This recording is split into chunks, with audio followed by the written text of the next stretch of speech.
Welcome to Adventures in Audio, a podcast that features short stories by authors like Edgar Allan Poe, H.P. Lovecraft, and others. I'm Andrea Hadhazy. To enjoy this podcast to the fullest, it's advised to remove all mental debris from your brain. And once the chasms of your mind are void of all mental contamination, you're ready to enjoy these classic stories. And now, here's your host, Robert Crandall. Welcome, friends. I'm Robert Crandall, and this is Adventures in Audio. On this episode, we're going to feature a story by H.G. Wells. He's the guy that wrote The War of the Worlds that created a panic when it was broadcast on the radio. In this story, our main character doesn't believe in ghosts, and to prove it, he agrees to spend a night in a haunted room of a castle. Does he change his mind? Well, you'll see. I hope you enjoy The Red Room by H.G. Wells.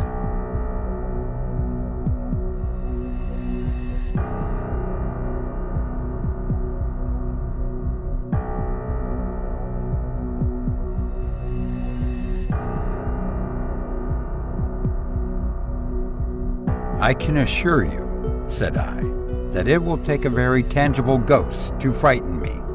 And I stood up before the fire with my glass in my hand. It is your own choosing, said the man with the withered arm, and glanced at me askance.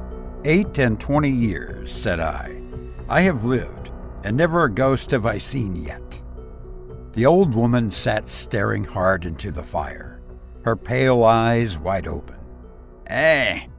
She broke in, and 28 years you have lived and never seen the likes of this house, I reckon. There's many things to see when one's still but 28. She swayed her head slowly from side to side. Many things to see and sorrow for. I half suspected the old people were trying to enhance the spiritual terrors of their house by their droning insistence. I put down my empty glass on the table and looked about the room, and caught a glimpse of myself abbreviated and broadened to an impossible sturdiness in the queer old mirror at the end of the room. Well, I said, if I see anything tonight, I shall be so much the wiser, for I come to the business with an open mind. It is your own choosing, said the man with the withered arm once more. I heard the faint sound of a stick and a shambling step on the flags in the passage outside. The door creaked on its hinges as a second old man entered, more bent, more wrinkled, more aged even than the first. He supported himself by the help of a crutch. His eyes were covered by a shade, and his lower lip, half averted, hung pale and pink from his decaying yellow teeth. He made straight for an armchair on the opposite side of the table, sat down clumsily, and began to cough. The man with the withered hand gave the newcomer a short glance of positive dislike. The old woman took no notice of his arrival, but remained with her eyes fixed steadily on the fire. I said it's your choosing, said the man with the withered hand, when the coughing had ceased for a while. It's my own choosing, I answered. The man with the shade became aware of my presence for the first time, and threw his head back for a moment and sideways to see me. I caught a momentary glimpse of his eyes, small and bright and inflamed. Then he began to cough and splutter again. Why don't you drink? Said the man with the withered arm, pushing the beer toward him. The man with the shade poured out a glassful with his shaking hand that splashed half as much again on the deal table. A monstrous shadow of him crouched upon the wall and mocked his action as he poured and drank. I must confess, I had scarcely expected these grotesque custodians. There is, to my mind, something inhuman in senility, something crouching and atavistic. The human qualities seemed to drop from the old people insensibly, day by day. The three of them made me feel uncomfortable with their gaunt silences, their bent carriage, their evident unfriendliness to me and to one another. And that night, perhaps, I was in the mood for uncomfortable impressions. I resolved to get away from their vague foreshadowings of the evil things upstairs. "If," said I, "you will show me to this haunted room of yours, I will make myself comfortable there." The old man with the cough jerked his head back so suddenly that it startled me, and shot another glance of his red eyes at me from out of the darkness under the shade. But no one answered me. I waited a minute, glancing from one to the other. The old woman stared at me like a dead body, glaring into the fire with lackluster eyes. "If," I said louder, "if you will show me to this haunted room of yours, I will relieve you from the task of entertaining me." "There's a candle on the slab outside the door," said the man with the withered hand, looking at my feet as he addressed me. "But if you go to the Red Room tonight, last night of all nights," said the old woman softly, "you go alone." "Very well," I answered shortly. "And which way do I go?" "You go along the passage for a bit," said he, nodding his head on his shoulder at the door, "until you come to a spiral staircase, and on the second landing is a door covered with green baize. Go through that, and down the long corridor to the end, and the Red Room is on your left up the steps." "Have I got that right?" I said, and repeated his directions. He corrected me in one particular. "Are you really going?"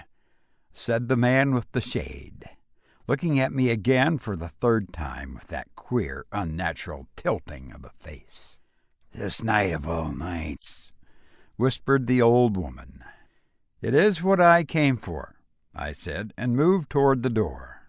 As I did so, the old man with the shade rose and staggered round the table, so as to be closer to the others and to the fire. At the door I turned and looked at them, and saw that they were all close together, dark against the firelight, staring at me over their shoulders with an intent expression on their ancient faces. "Good night," I said, setting the door open. "It's your own choosing," said the man with the withered arm. I left the door wide open until the candle was well alight, and then I shut them in and walked down the chilly, echoing passage. I must confess that the oddness of these three old pensioners in whose charge her ladyship had left the castle, and the deep-toned, old-fashioned furniture of the housekeeper's room in which they foregathered, had affected me curiously in spite of my effort to keep myself at a matter-of-fact phase. They seemed to belong to another age, an older age, an age when things spiritual were indeed to be feared, when common sense was uncommon, an age when omens and witches were credible, and when ghosts were beyond denying. Their very existence, thought I, is spectral, the cut of their clothing, fashions born in dead brains. The ornaments and conveniences in the room about them even are ghostly, the thoughts of vanished men, which still haunt rather than participate in the world of today. And the passage I was in, long and shadowy, with a film of moisture glistening on the wall, was as gaunt and cold as a thing that is dead and rigid. But with an effort I sent such thoughts to the right about. The long, draughty subterranean passage was chilly and dusty, and my candle flared and made shadows cower and quiver. The echoes rang up and down the spiral staircase, A shadow came sweeping up after me, and another fled before me into the darkness overhead. I came to the wide landing and stopped there for a moment, listening to a rustling that I had fancied I heard creeping behind me, and then, satisfied of the absolute silence, pushed open the unwilling baize-covered door and stood in the silent corridor. The effect was scarcely what I expected, for the moonlight, coming in by the great window on the grand staircase, picked out everything in vivid black shadow or reticulated silvery illumination. Everything seemed in its proper position. The house might have been deserted on the yesterday instead of 12 months ago. There were candles in the sockets of the sconces, and whatever dust had gathered on the carpets or upon the polished flooring was distributed so evenly as to be invisible in my candlelight. A waiting stillness was over everything. I was about to advance, and stopped abruptly. A bronze group stood upon the landing, hidden from me by a corner of the wall, but its shadow fell with marvelous distinctness upon the white paneling, and gave me the impression of someone crouching to waylay me. The thing jumped upon my attention suddenly. I stood rigid for half a moment, perhaps. Then, with my hand in the pocket that held the revolver, I advanced, only to discover a Ganymedean eagle glistening in the moonlight. That incident, for a time, restored my nerve, and a dim porcelain Chinaman on a buhl table, whose head rocked as I passed, scarcely startled me. The door of the Red Room and the steps leading up to it were in a shadowy corner. I moved my candle from side to side in order to see clearly the nature of the recess in which I stood before opening the door. Here it was, thought I, that my predecessor was found, and the memory of that story gave me a sudden twinge of apprehension. I glanced over my shoulder at the black Ganymede in the moonlight, and opened the door of the Red Room rather hastily, with my face half turned to the pallid silence of the corridor. I entered, closed the door behind me at once, turned the key I found in the lock within, and stood with the candle held aloft, surveying the scene of my vigil. The great Red Room of Lorraine Castle, in which the young Duke had died, or rather in which he had begun his dying, for he had opened the door and fallen headlong down the steps I had just ascended. That had been the end of his vigil, of his gallant attempt to conquer the ghostly tradition of the place, and never, I thought, had apoplexy better served the ends of superstition. There were other and older stories that clung to the room, back to the half-incredible beginning of it all, the tale of a timid wife and the tragic end that came to her husband's jest of frightening her. And looking round that huge, shadowy room with its black window bays, its recesses and alcoves, its dusty brown-red hangings, the dark, gigantic furniture, one could well understand the legends that had sprouted in its black corners, its germinating darknesses. My candle was a little tongue of light in the vastness of the chamber. Its rays failed to pierce to the opposite end of the room, and left an ocean of dull red mystery and suggestion, sentinel shadows and watching darknesses beyond its island of light, and the stillness of desolation brooded over it all. I must confess, some impalpable quality of that ancient room disturbed me. I tried to fight the feeling down.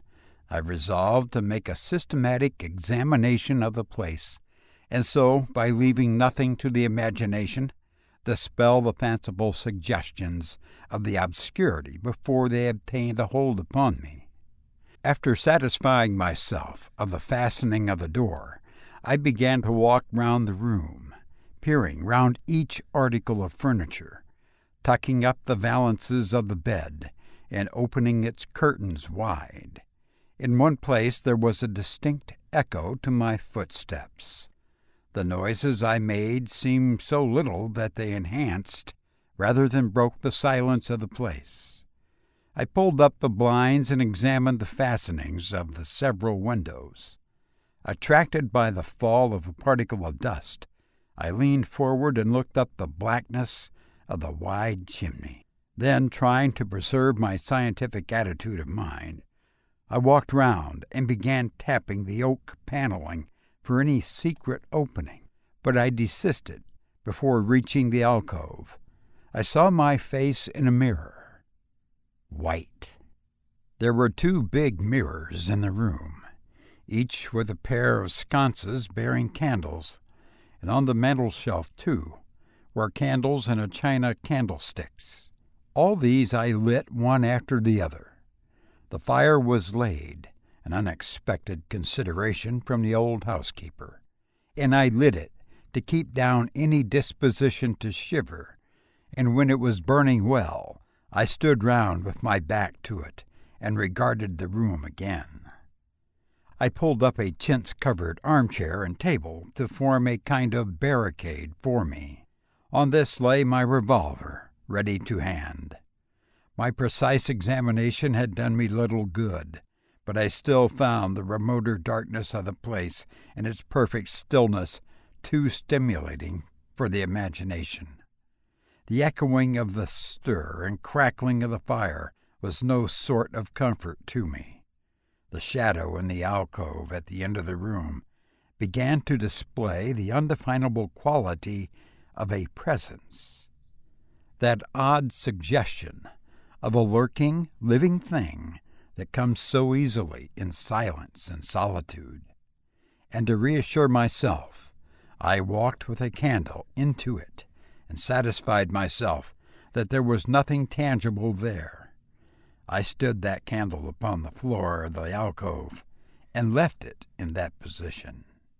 By this time, I was in a state of considerable nervous tension, although to my reason there was no adequate cause for my condition. My mind, however, was perfectly clear. I postulated quite unreservedly that nothing supernatural could happen, and to pass the time I began stringing some rhymes together, in Goldsby fashion, concerning the original legend of the place. A few I spoke out loud, but the echoes were not pleasant. For the same reason I also abandoned, after a time, a conversation with myself upon the impossibility of ghost and haunting. My mind reverted to the 3 old deserted people downstairs, and I tried to keep it upon that topic. The somber reds and grays of the room troubled me. Even with its 7 candles, the place was merely dim. The light in the alcove flaring in the draught, and the fire flickering, kept the shadows and penumbra perpetually shifting and stirring in a noiseless, flighty dance. Casting about for a remedy, I recalled the wax candles I had seen in the corridor, and with a slight effort, carrying a candle and leaving the door open, I walked out into the moonlight, and presently returned with as many as 10. These I put in the various knick-knacks of china, with which the room was sparsely adorned, and lit and placed them where the shadows had lain deepest, some on the floor, some in the window recesses, arranging and rearranging them until, at last, my 17 candles were so placed that not an inch of the room but had the direct light of at least one of them. It occurred to me that when the ghost came I could warn him not to trip over them. The room was now quite brightly illuminated. There was something very cheering and reassuring in these little silent, streaming flames, and to notice their steady diminution of length offered me an occupation and gave me a reassuring sense of the passage of time. Even with that, however, the brooding expectation of the vigil weighed heavily enough upon me. I stood watching the minute hand of my watch creep towards midnight. Then something happened in the alcove. I did not see the candle go out. I simply turned and saw the darkness was there, and one might start and see an unexpected presence of a stranger. The black shadow had sprung back to its place.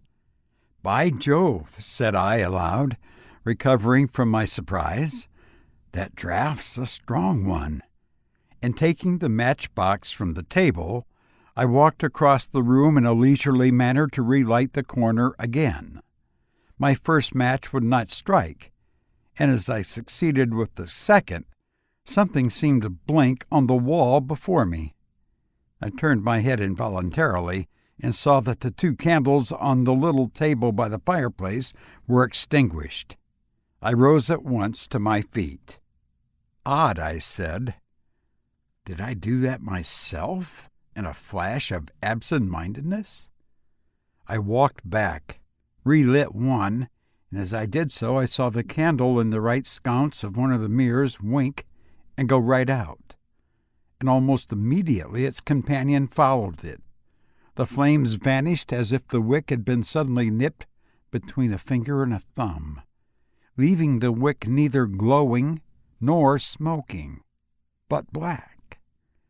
While I stood gaping, the candle at the foot of the bed went out, and the shadows seemed to take another step toward me.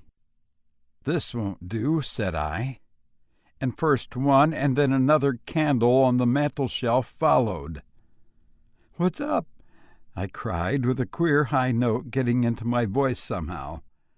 And that candle on the corner of the wardrobe went out, and the one I had relit on the alcove followed. "Steady on," I said. "Those candles are wanted," speaking with a half-hysterical facetiousness and scratching away at a match the while. "For the mantel candlesticks." My hands trembled so much that twice I missed the rough paper of the matchbox. As the mantel emerged from darkness again, 2 candles in the remoter end of the room were eclipsed. But with the same match I also relit the larger mirror candles, and those on the floor near the doorway, so that for the moment I seemed to gain on the extinctions. But then in a noiseless volley there vanished 4 lights at once in different corners of the room. I struck another match in quivering haste, and stood hesitating whither to take it. As I stood undecided, an invisible hand seemed to sweep out the 2 candles on the table. With a cry of terror, I dashed at the alcove, and then into the corner, and then into the window, relighting 3 as 2 more vanished by the fireplace. And then, perceiving a better way, I dropped the matches on the iron-bound deed box in the corner, and caught up the bedroom candlestick. With this I avoided the delay of striking matches. But for all that, the steady process of extinction went on, and the shadows I feared and fought against returned, and crept in upon me.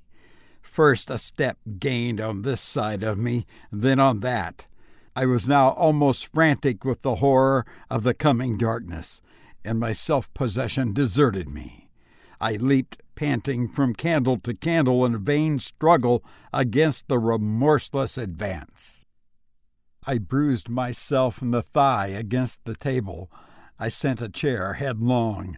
I stumbled and fell and whisked the cloth from the table in my fall. My candle rolled away from me, and I snatched another as I rose. Abruptly this was blown out as I swung it off the table by the wind of my sudden movement, and immediately the 2 remaining candles followed. But there was light still in the room, a red light that streamed across the ceiling and staved off the shadows from me. The fire! Of course, I could still thrust my candle between the bars and relight it. I turned to where the flames were still dancing between the glowing coals and splashing red reflections upon the furniture, made 2 steps toward the grate, and incontinently the flames dwindled and vanished. The glow vanished, the reflections rushed together and disappeared, and as I thrust the candle between the bars, darkness closed upon me like the shutting of an eye, wrapped about me in a shifting embrace, sealed my vision, and crushed the last vestiges of self-possession from my brain. And it was not only the palpable darkness, but intolerable terror. The candle fell from my hands. I flung out my arms in a vain effort to thrust the ponderous blackness away from me, and lifting up my voice, screamed with all my might, once, twice, thrice. Then I think I must have staggered to my feet. I know I thought suddenly of the moonlight corridor, and with my head bowed and my arms over my face, made a stumbling run for the door. But I had forgotten the exact position of the door, and I struck myself heavily against the corner of the bed. I staggered back, turned, and was either struck or struck myself against some other bulky furnishing. I have a vague memory of battering myself thus to and fro in the darkness of a heavy blow at last upon my forehead, and of a horrible sensation of falling that lasted an age, of my last frantic effort to keep my footing, and then I remember no more. I opened my eyes in daylight. My head was roughly bandaged, and the man with the withered hand was watching my face. I looked about me, trying to remember what had happened, and for a space I could not recollect. I rolled my eyes into the corner and saw the old woman, no longer abstracted, no longer terrible, pouring out some drops of medicine from a little blue phial into a glass. "Where am I?" I said. "I seem to remember you, and yet I cannot remember who you are." They told me then, and I heard of the haunted Red Room as one who hears a tale. "We found you at dawn," said he, "and there was blood on your forehead and lips." I wondered that I had ever disliked him. The 3 of them in daylight seemed commonplace old folk enough. The man with the green shade had his head bent as one who sleeps. It was very slowly I recovered the memory of my experience. "You believe me now," said the old man with the withered hand, "that the room is haunted." He spoke no longer as one who greets an intruder, but as one who condoles with a friend. "Yes," said I, "the room is haunted."